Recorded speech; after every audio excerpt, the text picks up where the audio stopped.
Sevgili izleyenlerimiz, Muratpaşa Camii'nin önündeyiz. Yerel rehberimizden sonra bir de turla buraya gezmeye gelen rengarenk bir kaşifle konuşmak istedik.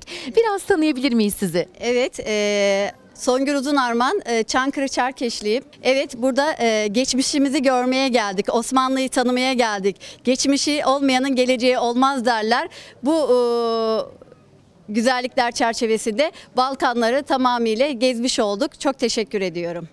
Nasıl buldunuz peki Makedonya'yı? Türkiye'ye benzettiniz mi adetlerini, mekanları? Evet. Küçük bir Türkiye gördük aslında. Kendimizden bir parça gördük. Gerçekten Türk İslam kültürünün yaşadığını gördük.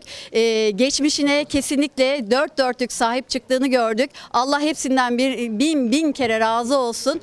Bu diyarların kesinlikle Türklerden yoksun kalmaması gerekiyor. Bizler her daim Balkanlarda olacağız. Sizlerin sayesinde bizleri kendilerini tanıtması gerçekten çok önemli. Çok teşekkür ediyorum sizlere.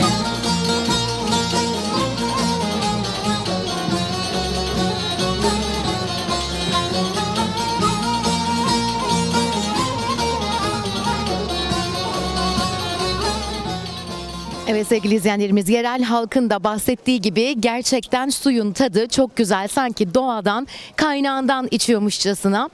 Hiçbir şekilde burada suya para vermemize gerek kalmadı. Ayrıca şehrin mozaiğinden, tarihi dokusundan ve insanların güler yüzlülüğünden gerçekten çok etkilenmiş durumdayız ve çarşıyı gezmeye devam ediyoruz.